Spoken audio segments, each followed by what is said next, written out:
শেরে খুদা আলীর কাছে একবার সাহাবায়ে রাসূলুল্লাহ জিজ্ঞেস করছেন, ইয়া আলী কারামাল্লাহু ওয়াজহিল করিম, আপনাকে বাবুল ইলম বলা হয়। নবীজি বলেছেন, আনা মাদিনাতুল ইলম ওয়া আলী বাবুহা, আমি মদিনাওয়ালা ইলমের শহর আর আলী হলেন সেই শহরের দরজা। সুবহানাল্লাহ সুবহানাল্লাহ।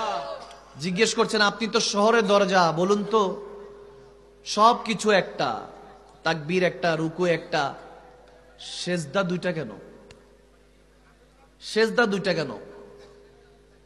একটা রাখলেও আল্লাহ পারতেন, দুইবার কেন রেখেছেন? শেরে খুদা আলী চমৎকার হাদিসে মুবারাকার মধ্যে বর্ণনা করছেন। সুবহানাল্লাহ সুবহানাল্লাহ। বলতেছেন, যখন বান্দা সেজদা প্রথমটাতে যায়, সুবহানা রাব্বিয়াল আলা পড়ে, তখন সে ওই জমিন থেকে মুমিন হলে শুনতে পায়, মিনহা খালাকনাকুম, তুমি এই মাটি থেকেই তৈরি। আওয়াজ দেয় না? দ্বিতীয় সেজদা যখন দেয়, অফিহা নুঈদুকুম, এবং এই মাটিতেই তোমার শেষ হবে, ঠিক কি না?